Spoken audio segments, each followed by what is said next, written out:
ಒಂದು ಕವಿತೆ ಶೀರ್ಷಿಕೆ ಸಂಚಾರಿ.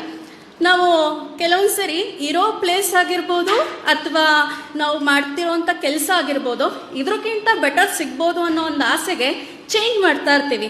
ಚೇಂಜ್ ಮಾಡಾದ್ಮೇಲೆ ಅಯ್ಯೋ ಇಲ್ಲಿ ಯಾಕೆ ಬಂದು ತಗಲಾಕೊಂಡೆ, ಮೊದಲಿಂದೇ ಚೆನ್ನಾಗಿತ್ತು, ನೆಮ್ಮದಿಯಾಗಿದ್ದೆ ಅನಿಸ್ತಿರುತ್ತೆ. ಸೊ ಆ ಒಂದು ಕಾನ್ಸೆಪ್ಟ್ ಮೇಲೆ ಬರೆದಿರೋದು. ನೆಮ್ಮದಿಯ ಹುಡುಕುತ್ತಾ ನಾ ಸಂಚಾರಿಯಾದೆ, ಇನ್ನೇನು ಸಿಗುವುದು ಎಂದು ತಿಳಿದು ಜಿಂಕೆ ಹಾಗೆ ಕುಣಿದು ಕುಪ್ಪಳಿಸಿದೆ.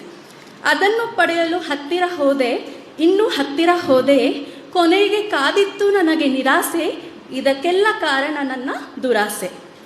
ಹೊಸತನ್ನ ಪಡೆಯಲು ಹೋಗಿ ಇರುವ ಅಲ್ಪ ಸ್ವಲ್ಪ ನೆಮ್ಮದಿಯನ್ನು ಕಳೆದುಕೊಂಡೆ, ನಾ ಕಂಡಿದ್ದು ಕೇವಲ ಮರುಭೂಮಿಯ ಮರೀಚಿಕೆ, ಸಿಲುಕಿರುವೆ ಈ ಮರುಳಿನಲ್ಲಿ ನಾ ಮರುಳಾಗಿ, ಮರಳಲು ಆಗುತ್ತಿಲ್ಲ ನನ್ನ ಅರಮನೆಗೆ, ಬೇಯಲು ಆಗುತ್ತಿಲ್ಲ ಈ ಬಿಸಿಲ ಧಗೆಗೆ.